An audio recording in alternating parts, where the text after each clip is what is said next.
স্বাগত আজকে বাংলাদেশে। আপনাদের সঙ্গে আছে আমি খালেদ মহিউদ্দিন। জনতার নিরাপত্তার ভার আছে পুলিশের কাঁধে। ঈদ এলে ঘরে আর সড়কে আরো বেশি নজর রাখতে হয় তাদের। এবার ঈদের পাশাপাশি কালিহাতির ঘটনায় আরো বেশি খবরে আছে পুলিশ। এসব নিয়ে আজকের আলোচনা পুলিশের ভার। কথা বলতে স্টুডিওতে আছেন লেখক ও গবেষক সৈয়দ আবুল মকসুদ, আছেন ভারপ্রাপ্ত আইজিপি মুখলেসুর রহমান এবং চলচ্চিত্র অভিনেতা এবং সড়ক নিরাপত্তা বিষয়কের উৎসাহী জনাব ইলিয়াস কাঞ্চন। আমি জনাব সৈয়দ আবুল মকসুদ আপনার কাছ থেকে জানতে চাইবো যে আমাদের মুক্তিযুদ্ধের বিভক্তি আছে স্বার্থগত কারণে, সাংবাদিক, শিক্ষক, চিকিৎসক সবার বিরুদ্ধে নানা অভিযোগ আছে, কিন্তু পুলিশের বিরুদ্ধে অভিযোগ নিয়ে আমরা যতটা সোচ্চার, এক কাট্টা, একতাবদ্ধ আর কারো বিরুদ্ধে অভিযোগের ক্ষেত্রে আমরা সেরকমটা দেখি না। পুলিশ কার্যত বলা যায় আমাদের সমাজের সবচেয়ে বড় ভিলেন অনেক অনেক ক্ষেত্রে। তার কারণ কি আসলে? ধন্যবাদ খালেদ সাহেব। এটা হলো যে সমাজের সামগ্রিক অবস্থার বাইরে কোনো কিছুই না। সেকে পুলিশই বলেন, সাংবাদিকই বলেন, বা আপনার শিল্পী, সাহিত্যিক, যাই বলেন না কেন, সেখানে কোনো কিছু বাইরে না। তো এখন আপনি যেটা বলেন পুলিশ ভিলেন, আমি মনে করি সেটাও কিন্তু না, সব ক্ষেত্রে সেটা না। পুলিশকেই যে এখন একমাত্র যে করছে, আসামির কাঠগড়ায় দ্বারা করছে যে তারা অত্যাচার করে, এটা করে, সেটা না। কোনো কোনো ক্ষেত্রে পুলিশের বাড়াবাড়ি আছে, এক্সেস আছে।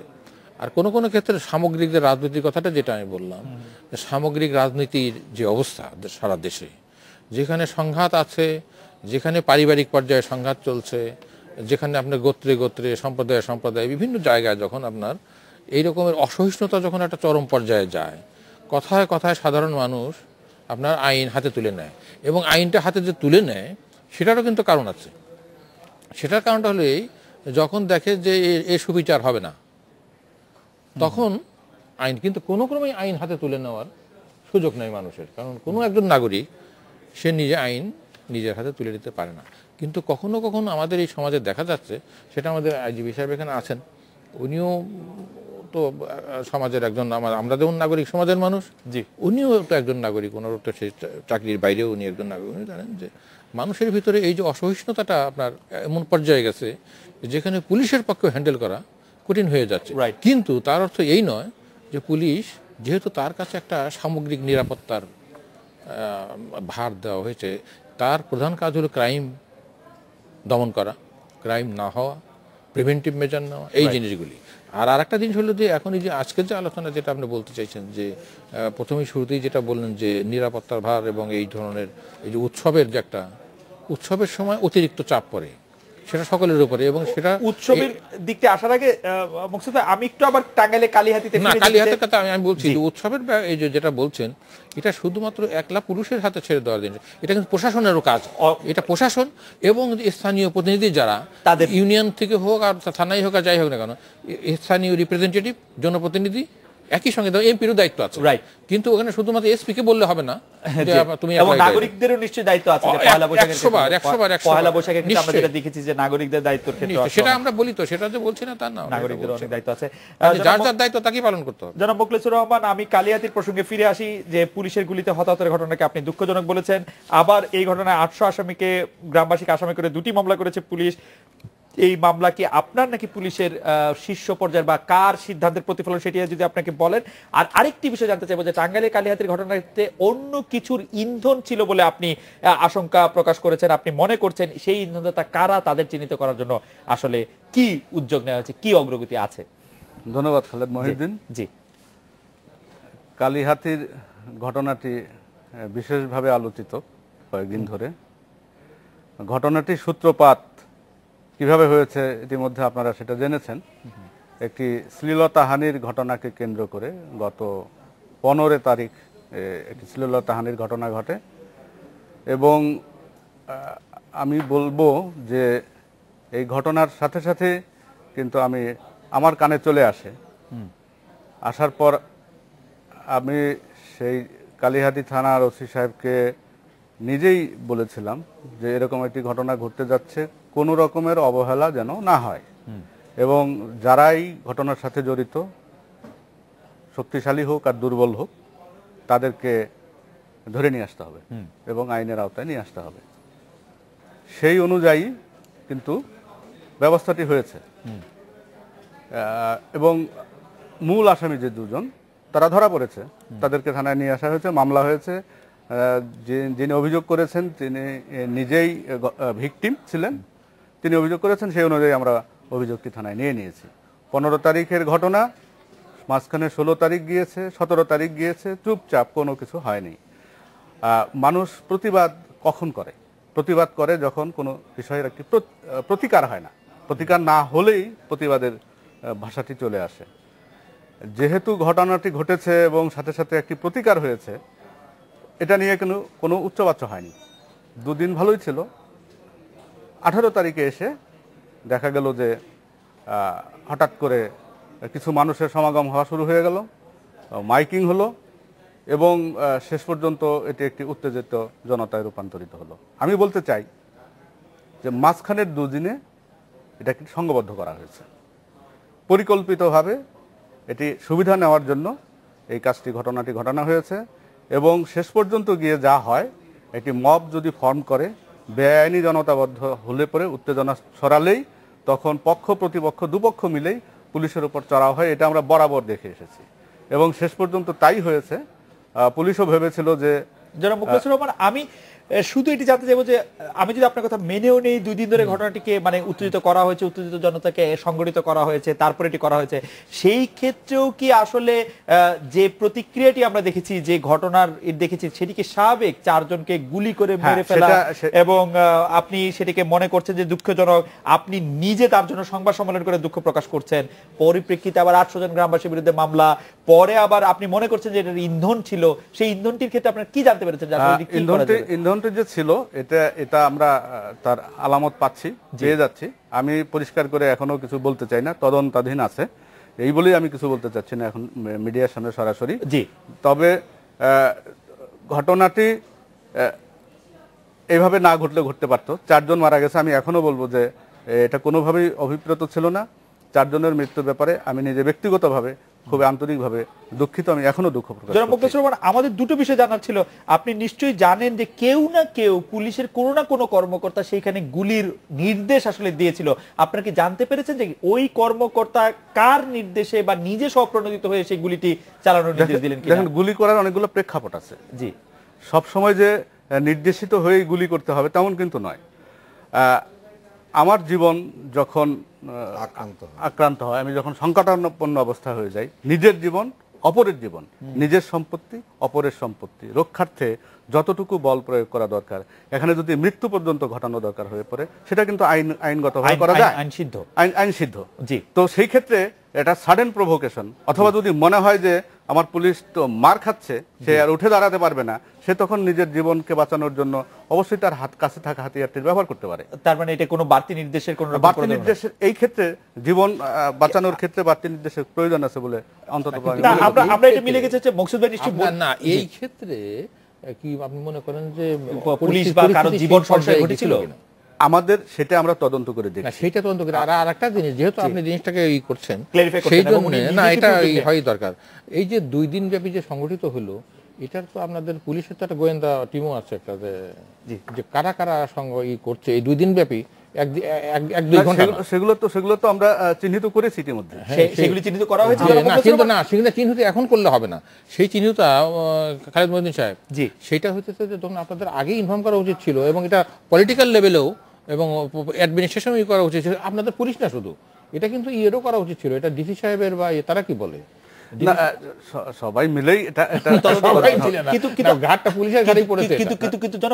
আপনি নিশ্চয়ই খেয়াল করছেন, যখন গুলি কোন ম্যাজিস্ট্রেটের হুকুমে, এই প্রশ্ন খোদ আওয়ামী লীগের শীর্ষ নেতা বলছেন, তখন গুলি চালান, দায়িত্ব আমার, এরকম কথা কিন্তু বলছেন পুলিশের উপমহাপুলিশ পরিদর্শক এস এম মাহফুজুল হক নুরুজ্জামান ফরিদপুরের এক সভায়। এই বিষয়টিকে কেমনে? না, গুলি চালান, দায়িত্ব আমার, এই ধরনের মানে দায়িত্ব জ্ঞানহীন মন্তব্য আমি জানি না উনি করেছেন কিনা। ফরিদপুরের যে কথাটি এসেছে, জি, আমি পরে এটা খোঁজ নিয়ে দেখেছি যে সেই ঘটনার পরিপ্রেক্ষিতে উনি কিছু বলেননি, হয়তো বা অন্য কোনো ঘটনার কিছু বলে থাকতে পারে। এক্স্যাক্টলি উনি যেটি বলেছেন, প্রয়োজন হলে সরাসরি গুলি করুন, দায় দায়িত্ব সব আমি নেব।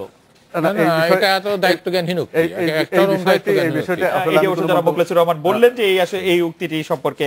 যাই হোক, জনাব মুখলেছুর রহমান, আপনাকে অনেক ধন্যবাদ। অনেকগুলো বিষয় আপনি ক্লিয়ার করেছেন। মকসুদ ভাইয়েরও কিছু প্রশ্নেরও আপনি জবাব দিয়েছেন। জনাব ইলিয়াস কাঞ্চন, রাজধানী ঢাকা ও ঢাকার বাইরে সড়ক মহাসড়কে ঈদ কেন্দ্রিক যে যানজট, তার জন্য এককভাবে পুলিশ প্রশাসনকে দায়ী করার কোনো সুযোগ আছে কিনা? আপনি অবশ্য পুলিশ প্রশাসনকে কখনোই এককভাবে দায়ী করেন না, আপনার পর্যবেক্ষণটা এই সম্পর্কে একটু জানতে চাইবো। এইবার আপনি কেমন দেখছেন? প্রত্যেকবারই আপনি নিরাপদ সড়ক চেয়ে মানে মানুষকে সচেতন করতে চান, এবার পরিবেশ পরিস্থিতি আপনার কাছে কেমন মনে হচ্ছে? একটু পুলিশ ভাইদের সম্পর্কে একটু কথা আমি বলে নিয়ে তারপর বলতে। প্রথম কথা হলো যে আমাদের যে পুলিশ তারা যে নিয়োগপ্রাপ্ত হয় সেই নিয়োগের মধ্যে কি মানে পুলিশরা মানে ওরকম ভাবে স্বাচ্ছন্দ্য বোধ করে কি এখানে চাকরিটা নিতে পারে? সে চাকরি তো নিতে পারে না সেরকম ভাবে, কিছু না দিয়ে কিন্তু চাকরি হয় না। তো কিছু দিয়ে যখন চাকরি হয় তখন কিন্তু পুলিশ কি আপনার আমার উপকারের জন্য কি স্বতঃস্ফূর্তভাবে সেটি আবার আরেকটি প্রসঙ্গ, মানে আমরা এতটা সাধারণীকরণ নিশ্চয়ই না করলেও পারি, বাংলাদেশের সব চাকরির ক্ষেত্রেই কম বেশি শোনা যায়, কিন্তু পুলিশ প্রশাসনের মধ্যে একটা বড় অংশ কিন্তু আমাদের মনে রাখতে হবে যে পাবলিক সার্ভিস কমিশনের মাধ্যমে আসলে পরীক্ষা দিয়ে। কিন্তু আমরা যদি ওই জায়গাটাকে যদি আমরা স্বচ্ছ রাখতে পারতাম তাহলে কি ওরা আমাদের আরো বেশি বন্ধু হতো না? আমার মনে হয় যে নিয়োগ প্রক্রিয়া নিয়ে নিশ্চয়ই কথা বলবেন পরের জন্য মুখলেছুর রহমান, আপনি যদি গেল। আরেকটি জিনিস যেটা হলো যে দেখবেন যে আমাদের এখানে আমাদের রাষ্ট্রটি কিন্তু হলো গিয়ে গণপ্রজাতন্ত্রী বাংলাদেশ সরকার। গণপ্রজাতন্ত্রী বাংলাদেশ এই শব্দটি কিন্তু আমরা কিন্তু অমিট করে ফেলেছি। কিন্তু আপনারা দেখবেন যে সরকারের যারা মানে আমরা যারা চাকরি করি, প্রজাতন্ত্রের যারা চাকরিজীবী, তারা কিন্তু আমরা কিন্তু বলি সরকারের চাকরিজীবী, সরকারের চাকরি। এবং সরকার কারা গঠন করে? সরকার কিন্তু যে কোনো একটা রাজনৈতিক দল যখন মানে আপনার ভোটে বলেন জিতে আসে তখন সে কিন্তু আপনাকে সরকার গঠন করে। কিন্তু রাষ্ট্রটি কিন্তু গণপ্রজাতন্ত্রী বাংলাদেশ। এটি দেখেন আজকে আমরা কিন্তু বলি না, অমিট করে ফেলেছে। কিন্তু যখন আমরা জনগণের চাকরিজীবী হতাম তাহলে সেটা জনগণের কথা ভাবতাম এবং জনগণ নিয়ে কিন্তু আমাদের চিন্তা ভাবনাটা থাকতো। কিন্তু আমরা কিন্তু এটা কিন্তু আপনি চিন্তা করতে হবে কিন্তু যে এই সুকৌশলে কিন্তু আমরা এই জিনিসটাকে অ্যাভয়েড করে দিয়ে শুধু সরকারি চাকরিজীবী আমরা কিন্তু নামধারী হয়ে গেছি। সরকার জনগণের প্রতিনিধি না, প্রতিনিধি হলেও যখন আপনি গণপ্রজাতন্ত্রী জনগণের প্রতিনিধি, যখন আপনি সরকার জনগণের প্রতিনিধি ঠিক আছে, কিন্তু আপনি সরকারি চাকরিজীবী হলে ওই যে সরকারটি গঠন হলো তার প্রতিনিধি আপনি চাকরিজীবী কিন্তু হলে। আর জনগণের যদি হয় তাহলে দেশের সমস্ত মানুষেরই কিন্তু আপনি চাকরিজীবী। কিন্তু আপনাকে সকলের জন্য কিন্তু সমানভাবে কিন্তু আপনার দায়িত্ব কিন্তু আপনার বর্তাবে। কিন্তু যখন সরকারি হয়ে যাবেন তখন যে সরকার মানে গঠন করলো তাদের কিন্তু নির্দেশেই কিন্তু আপনাকে চলতে হবে। আমার মনে হয় যে সেটি নিয়ে নিশ্চয়ই একটি তর্ক চলতেই পারে। আপনি আপনার পর্যবেক্ষণ কি যে এই পুলিশ প্রশাসনকে এই ঈদ কেন্দ্রিক যানজট এবং নিরাপত্তার জন্য পুলিশ প্রশাসনকে কতটা দায়ী করা যেতে পারে, বা পুলিশ সদস্যদেরকে আর কি করার আছে বলে আপনি আপনার সবসময় যে জিনিসটা আমি দেখেছি সেটা হলো যে আমাদের দেশে সড়ক দুর্ঘটনার অনেকগুলো কারণ আছে। তার কারণের মধ্যে প্রধান আমরা যে কারণগুলো চিহ্নিত করি তার মধ্যে একটি কারণ হলো যে আমাদের দেশের আইনকে বাস্তবায়িত ঠিক মতো না করা, আইন প্রয়োগ ঠিক মতো না করা, এটিও কিন্তু সড়ক দুর্ঘটনা আইনের প্রয়োগ ঠিক মতো না করা। আমাদের খুব সৌভাগ্য যে জনাব মুখলেছুর রহমান আসলে জাতীয় প্রকল্প পরিচালক ছিলেন পুলিশ রিফর্ম প্রোগ্রামেরও। আপনি যে নিয়োগ প্রক্রিয়া নিয়ে কথা বলেছেন, আইনের প্রয়োগ, বাস্তবায়ন, পুলিশের ব্যবহার, সে সবকিছু নিয়ে জনাব মুখলেছুর রহমান অনেক কাজ করেছেন। আমরা নিশ্চয়ই জনাব মুখলেছুর রহমানকে শুনবো। আমরা একটা বিরতি নিচ্ছি, বিরতির পর ফিরে এসে সৈয়দ আবুল মকসুদ আপনার কাছ থেকে যেটা জানতে চাইবো সেটি হচ্ছে যে সম্প্রতি আমরা একের পর এক গণপিটুনিতে মৃত্যুর খবর শুনছি। মানুষজন যেন নিজের হাতে আইন তুলে নেওয়ার ব্যাপারে খুব আগ্রহ পাচ্ছে, যেটি ইলিয়াস কাঞ্চন ভাইও বলছিলেন যে যদি আইনের প্রয়োগ না হয়, মানুষ যদি দেখে যে আইনের সেটি না হয়, সেটি এটির কারণ কিনা, বা আপনি এর কারণ কি বলে মনে করেন। আমরা একটা বিরতি নিয়ে ফিরছি আপনার কাছে এই কথা শুনতে।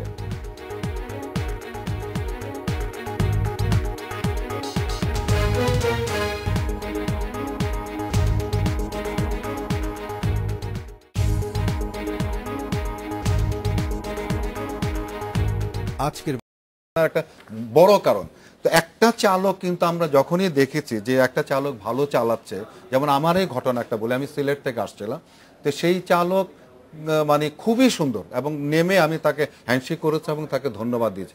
কিন্তু বিশ্বাস করবেন সেই গাড়ির চালককে, বাসের মধ্যে যাত্রীরা আমার সামনে কিন্তু চালককে গালাগালি করেছে, মানে বলেছে এবং এমনও বলেছে, এই তোমার যাওয়ার কথা 3.5 ঘন্টার মধ্যে ঢাকা পৌঁছানোর কথা, তুমি এরকম ভাবে চালাচমক করছো। তারপরে আমি তাকে কিন্তু বলে যে আপনাকে গালাগালি করলেও আপনি যে এই যে সুন্দরভাবে গাড়ি চালিয়ে নিয়ে আসছেন তার জন্য আপনাকে ধন্যবাদ জানাচ্ছি, এবং আপনি এই কাজটিই করবেন, ওরা যতই বকাবকি করুক না কেন আপনার দায়িত্ব কিন্তু আপনি পালন করবেন। জনাব ইলিয়াস খান, আপনাকে ধন্যবাদ। আমরা আবার একটি বিরতি নিচ্ছি। সৈয়দ আবুল মকসুদ ভাই, আমরা যখন বিরতি থেকে ফিরে আসব তখন আপনার কাছে জানতে চাইবো যে রাজনৈতিক কর্মসূচির চেয়ে যেসব কর্মসূচির সাথে জনগণের সামাজিক আন্দোলন, যেগুলো আমরা বলি জনগণের সম্পৃক্ত আছে, তাতে মানুষ বেশি আবেদন পাচ্ছে বা আবেদন জানাচ্ছে বা সম্পৃক্ত হতে পারছে। যেমন ছাত্রদের ভ্যাট বিরোধী আন্দোলন, মেডিকেলে প্রশ্ন ফাঁসের প্রতিবাদ কর্মসূচির ক্ষেত্রেও জনগণের বেশ সম্পৃক্ততা দেখা যাচ্ছে। এর কারণ কি বলে মনে করেন? আমরা একটা বিরতি নিয়ে ফিরছি, ফিরে আপনার কাছে এটি জানতে চাইব।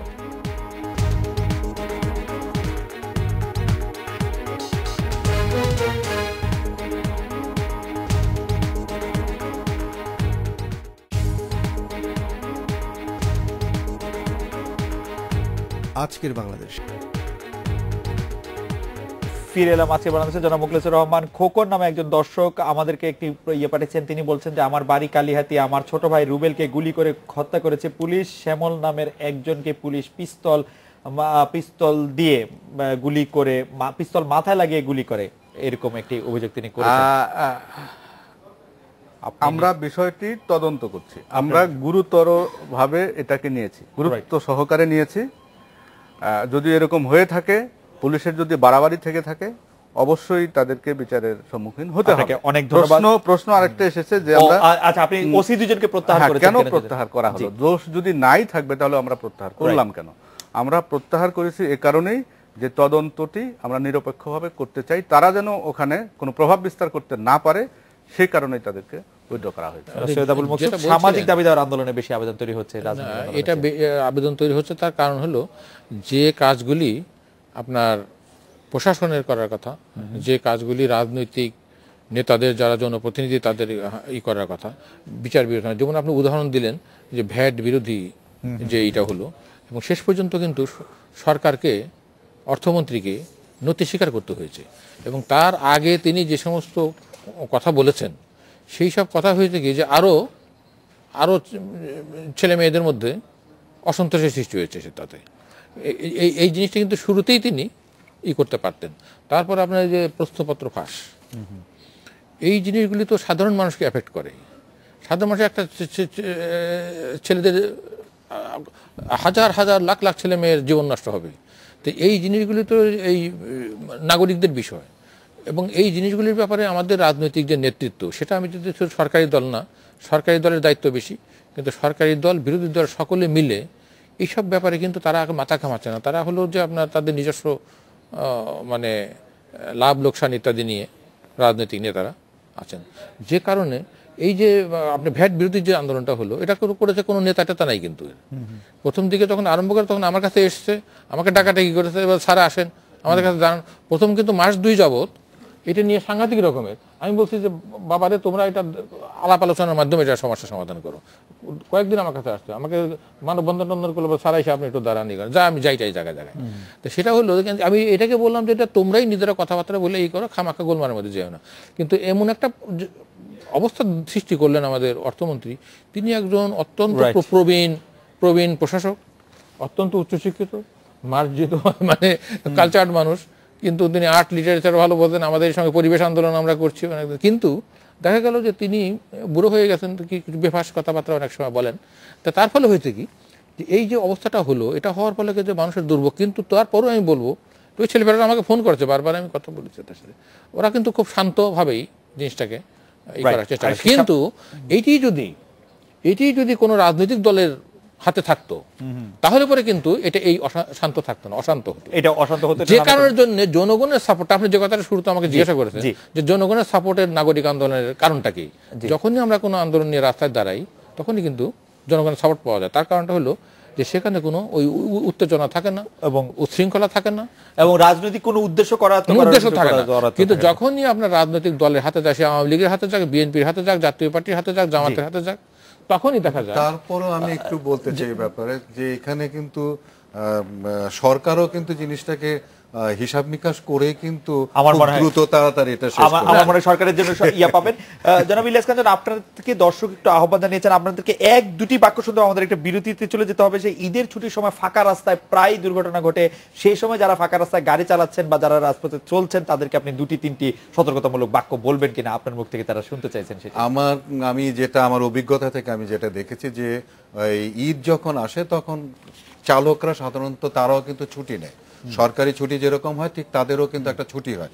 এই ছুটিতে যখন তারা চলে যায় তখন ওই যে আমাদের ছেলেপেলেরা যারা কম জানে চালাতে তারাও কিন্তু গাড়ি নিয়ে বেরোয়। এবং আমি এই প্রায়ই আমি কিন্তু দেখেছি, এমন আপনার মহাখালীতে দেখেছি, এয়ারপোর্ট রোডে দেখেছি যে এই সড়ক দুর্ঘটনা ঘটতে।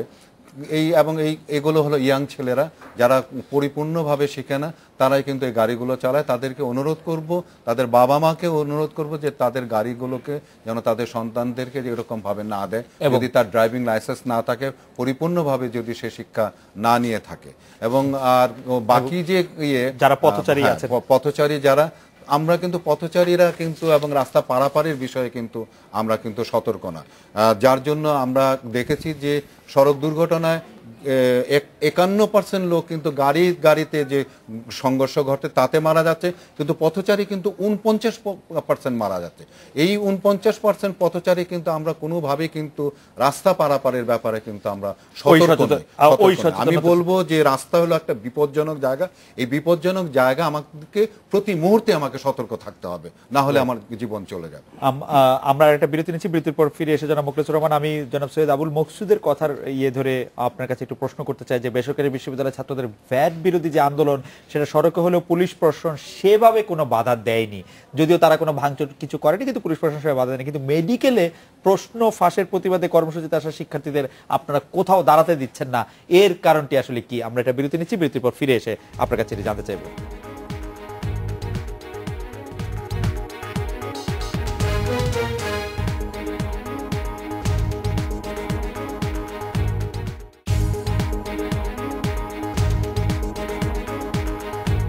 আজকে ফিরে এলাম আজকের বাংলাদেশে। জনাব মোখলেছুর রহমান, বেসরকারি বিশ্ববিদ্যালয়ের ছাত্রদের ভ্যাট বিরোধী আন্দোলনে পুলিশ সেভাবে বাধা দেয়নি, কিন্তু মেডিকেলে প্রশ্ন ফাঁসের বিরুদ্ধে ছাত্রছাত্রীদের দাঁড়াতেই দিচ্ছে না। শুনুন, সবগুলো ঘটনা তো একরকম নয় এবং সকল ঘটনাতেও একরকম ভাবে নিয়ন্ত্রণ করা যাবে না। আমাদের এক একটা পলিসি এক এক রকম। ভ্যাট বিরোধী আন্দোলন যারা করেছে তাদেরকে আপনারাও একটু সহানুভূতিশীল ছিলেন। আমরা এক ধরনের একভাবে হ্যান্ডেল করেছি, এটাকে আমরা আরেকভাবে হ্যান্ডেল করছি। তারা তো মেডিকেল কলেজের ভর্তি বিষয় নিয়ে আদালতেও গিয়েছিল, সেখান থেকে তারা বিমুখ হয়ে ফিরে এসেছে। এখন আবার একটা আন্দোলন দাঁড় করাবে এই ঈদের সময়। আমরা যখন চারিদিকে হিমশিম খেয়ে যাচ্ছি আইন শৃঙ্খলা পরিস্থিতি নিয়ন্ত্রণে রাখা, হাট বাজার ঠিক রাখা এবং ট্রাফিক নিয়ন্ত্রণ করার কাজে, সেই ক্ষেত্রে আরেকটি মাত্রা এখানে যোগ হোক, এটা আমরা কোনোভাবে চাই সেটা আপনারা শক্ত হাতে, এটা অবশ্যই শক্ত হাতে আপনারা দমন করছেন। এই কথা যখন বলছিলেন তখন আমরা সাইফুল, আমাদের একজন দর্শক, উনি বলছেন যে বাংলাদেশ প্রতিদিন পত্রিকাকে উনি উদ্ধৃত করছেন যে কাঁচপুর ব্রিজের নিচে গরু বোঝাই ট্রলার থামিয়ে চাঁদা নেওয়া হয়েছে, পুলিশ মানে এইটি হতে দিল কেন? এরকম ঘটনা আরো ঘটছে, অথচ আপনি বলছেন, বলেই যাচ্ছেন, আপনাকে উদ্ধৃত করি, গরুর ট্রাকে পুলিশের চাঁদাবাজি বরদাস্ত করা হবে না। আপনি এখন পর্যন্ত কতজনের বিরুদ্ধে ব্যবস্থা নেওয়া হয়েছে? আবারও বলছি, কারো বিরুদ্ধে চাঁদাবাজির অভিযোগ আসলে বরদাস্ত করা হবে না। এবং পরিষ্কারভাবে আমি আবার বলছি যে কাউকে যদি এভাবে ধরা পড়ে তাদেরকে হাজতে যেতে হবে। আপনি নিশ্চয়ই জানেন যে গতকাল চট্টগ্রামের সন্দ্বীপে গরুর হাটের দখল নিয়ে আওয়ামী লীগের দুই পক্ষের গোলাগুলিতে 2 জন নিহত হয়েছেন, 2 জন সাধারণ ক্রেতা নিহত হয়েছেন। সেটি আপনার এটা দুটো এখানে পুলিশ তো ইনভলভ নয়, এখানে পুলিশ নিশ্চয়ই হঠাৎ করে একটা গরুর হাটে, সেখানে হয়তো পুলিশও ছিল না, পরবর্তীতে পুলিশ গিয়ে হাজির হয়েছে। এটা একটা বিচ্ছিন্ন ঘটনা, তো এটার সাথে অন্য কিছু মেলানো যাবে না। কিন্তু এই ধরনের ঘটনার ক্ষেত্রে আপনারা মানে গরুর হাটের মালিকানা কার, তার নিয়ে দুইটি মানে সরকারি দলের 2 শক্তিশালী গ্রুপ এসে মারামারি করে 2 জন সাধারণ লোককে মেরে ফেললো। হাটের বিষয়টা তো আমরা একেবারে নিয়ন্ত্রণ করি না। ওই যে কথা আসে যে আলটিমেটলি সমস্ত কিছু গিয়ে দাঁড়াবে পুলিশের আমরা তো কাছে। আপনাদেরকেই শেষ আশ্রয় ভাবি। এখন হাটের নিয়ন্ত্রণ, হাটকে বসাবে, গরু কোথা থেকে আসবে, কারা নিয়ে গরু বিক্রি করবে, কারা কিনবে, এগুলো নিয়ন্ত্রণ কোনোভাবেই পুলিশের নয়। Right. এখন হঠাৎ করে যদি কোথাও মানে আইন শৃঙ্খলা পরিস্থিতির অবনতি জনিত কারণ ঘটে যায়, পুলিশ যদি উপস্থিত থাকে, সর্বত্র তো পুলিশ উপস্থিত থাকতে পারবে না। এখন হাজার হাজার হাট চারিদিকে, Right. সারা দেশে আমরা কয়জন কত পুলিশ দিয়ে সেটাকে নিয়ন্ত্রণ করব। তো সেই ক্ষেত্রে আমাদের কি করণীয়? ধরেন ওই হাটে আমি মারা গেলে আমার পরিবারে কি না, আপনি কেন মারা যাবেন? আপনি তো গুলি করছে তো লোক, না, দুজন। হাজার হাজার মানুষ, লক্ষ লক্ষ মানুষ হাটে যাচ্ছে, আপনি তো রাস্তা পার হতে গিয়েও মারা যাচ্ছে, Right. অ্যাক্সিডেন্টে মারা যাচ্ছে, মারা যাচ্ছে নানান ভাবে আসলে। মানুষ মারা যাচ্ছে। জি। এখন ওই লক্ষ লক্ষ মানুষের মধ্যে একজন ভিকটিম হয়ে গেছেন দুর্ভাগ্যজনক ভাবে, সেটা তো আর উদাহরণ হওয়া ঠিক নয়। রাইট। জনাব মুখলেসুর রহমান, পুলিশ রিফর্ম প্রোগ্রামের জাতীয় প্রকল্প পরিচালক ছিলেন আপনি। এই ক্ষেত্রে আপনি সবচেয়ে বড় কোন বিষয়টি সবচেয়ে চ্যালেঞ্জের মুখে দেখছেন এই রিফর্ম করতে গিয়ে? যদি খুব সংক্ষেপে আমাদের বলেন, আমরা একদম শেষ পর্যায়ে। না, পুলিশ রিফর্ম এটা একটা দীর্ঘমেয়াদী প্রক্রিয়া। আমি বলবো যে 1935 সালের দিকে এবং ভারত বিভাগ হওয়ার আগে ব্রিটিশরা নিজেরাই আইডেন্টিফাই করেছিল, তারা যে পুলিশটি গঠন করেছে সেই পুলিশটি যথাযথভাবে সমাজের চাহিদা মেটাতে পারছে না, সেটাকে রিফর্ম করা প্রয়োজন ছিল। তারা সেটাকে রিফর্ম করার উদ্যোগ নিয়েছিল। ইতিমধ্যে সিপাহী বিদ্রোহ শুরু হয়ে যায় এবং তারা জনবান্ধব পুলিশের পরিবর্তে আরো বেশি শক্ত মানে অবান্ধব পুলিশটা তৈরি করে দিয়ে যায় আমাদের হাতে, এবং সেই লিগেসি আমরা এখন পর্যন্ত টেনে যাচ্ছি। এটাকে কিন্তু আমরা পরিবর্তন করিনি। আমরা এটি ব্রিটিশ শাসনের যে যন্ত্রপাতি সেখানে ছিল সেটাই আমরা এখন এই ব্যবহার করছি। এটার পরিবর্তন হয়নি, এটা পরিবর্তন হওয়া আশু প্রয়োজন। জনবান্ধব, নারীবান্ধব, শিশুবান্ধব পুলিশিং এর জন্য আমরা উন্মুখ হয়ে আছি, এবং আমি ব্যক্তিগতভাবে সবসময় একটা ক্যাম্পেইন করে থাকি, সেটাকে বলি যে গরিবের জন্য পুলিশিং, গরিব মানুষের জন্য পুলিশিং, যারা নিগৃহীত হয় সমাজে, যারা দুর্বল অংশ, নারী, শিশু, তাদের জন্য একটি পুলিশিং এর ব্যবস্থা। আমি সবসময় এই বিষয়টির উপর কথা বলি। আপনাকে অনেক ধন্যবাদ। আমরাও আশা করবো যে আমাদের পুলিশ শেষ পর্যন্ত দুর্বল, নিগৃহীত এবং সবার চেয়ে বেচারাদের জন্যই কাছে এসে দাঁড়াক, ক্ষমতাসীনদের নয়। জনাব ইলিয়াস কাঞ্চন, এই ব্যাপারে আপনার একটু মতামত শুনবো। আমাদের ডক্টর মোয়াজ্জেম কিউ উনি একটি মতামত পাঠিয়েছেন যে এখন বাংলাদেশে একটা টেন্ডেন্সি দেখা যাচ্ছে, রোগী মারা গেলে রোগীর পার্টি ডাক্তারকে দায়ী করে অভিযোগ বা মামলা করে, পুলিশ এসে ডাক্তারকে অ্যারেস্ট করে নিয়ে যায়। এটি তার একটি মন্তব্য, সেটি আলাদা। আপনি বাংলাদেশে পুলিশকে কিভাবে বিবেচনা করেন সেটি যদি আমাদেরকে এক বাক্যে, দুই বাক্যে, 1 মিনিট একটু বলতেন। আমি পুলিশকে, আমার সঙ্গে কিন্তু পুলিশের খুব সুন্দর সম্পর্ক। জি। তো সেই হিসাবে আমি নিজেও কিন্তু পুলিশের প্রতি আমার সহানুভূতি আছে। আমি একটা জিনিস আমি মনে করি, সেটা হলো যে আমি যার কাছ থেকে সেবা নেব তাকে কিন্তু সেই অবস্থায় কিন্তু রাখতে হবে, কিন্তু তার সুযোগ সুবিধা এবং তাকে যদি আমি সেইভাবে না দিই, তার সম্মানটা যদি আমরা সেইভাবে না করি, তাহলে পুলিশের কাছ থেকে আমি শুধু সেবা চাইবো, এইটা কাম্য হতে পারে না। এটা কিন্তু আপনি যার কাছ থেকে সেবা নেবেন তার প্রতি যদি আপনার সহানুভূতি যদি না থাকে, আপনি কখনোই কিন্তু সেবাটা প্রপারলি আপনি পাবেন। মাকসুদ, আপনাকে শেষ করার জন্য আহ্বান জানাচ্ছি। না, শেষ করার আগে আমি যেটা এই উৎসবের আগে যে আইন শৃঙ্খলা, রাস্তায় নিরাপদে যাতায়াত ইত্যাদি নিয়ে বলছিলেন, কিন্তু একটি কথা আমি বলতে চাই যে পুলিশের রিফর্মের ব্যাপারে যেটা আপনারা বলছেন, আপনার এই বক্তব্যের সঙ্গে আমি একমত। এই রিফর্ম করতেই হবে, এবং যে উদ্দেশ্যে পুলিশ তৈরি করা হয়েছিল, রেভিনিউ যখন হয় ইস্ট ইন্ডিয়া কোম্পানির সময়, তারপরেও সেটাকে ওই ধারাবাহিকতায় মানে সরকারের স্বার্থ রক্ষা করার জন্য হয়েছিল, জমিদারদের স্বার্থ রক্ষা করার জন্য পুলিশ তৈরি করা হয়েছিল।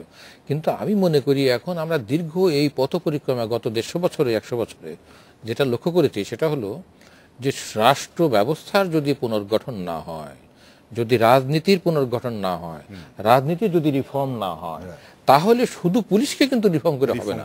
আপনি পুলিশ রিফর্ম করে খুব ভালো পুলিশ তৈরি করলেন, আর সন্দীপে ওই ধরনের সরকারি দলের 2 জন মারামারি করলো, এবং এই 2 ব্যাপারে স্থানীয় সরকারের মন্ত্রী যিনি, তার উচিত হলো ওইখানে গিয়ে এই তার দলের যে লোকগুলোকে এই করা। তা কাজেই সেই জন্যই আপনি যেটা শেষ করার কথা বললেন আমাকে, যে ঈদের এই যে সামনে ঈদ, মানুষ নিরাপদে ঘরে যাবে এবং নিরাপদে আবার ফিরে আসবে কর্মস্থলে। এইখানে দায়িত্ব শুধু পুলিশের না, আজকে উনি এখানে উপস্থিত আছেন, এখানে আপনার প্রশাসনের অ্যাডমিনিস্ট্রেশনের লোক থাকা উচিত ছিল, পুলিশের লোক দরকার, অ্যাডমিনিস্ট্রেশনের লোক দরকার, স্থানীয় জনপ্রতিনিধির দরকার। আপনি সেই কথাটি বলেছেন যে সবারই আসলে সম্মিলিত অংশগ্রহণ করতে হবে, সকলে সম্মিলিত সুন্দরভাবে। আপনাদের অনেক ধন্যবাদ দিয়েছিল। আজকে বাংলাদেশে দেখা হচ্ছে আগামীকাল এই সময়। শুভরাত্রি।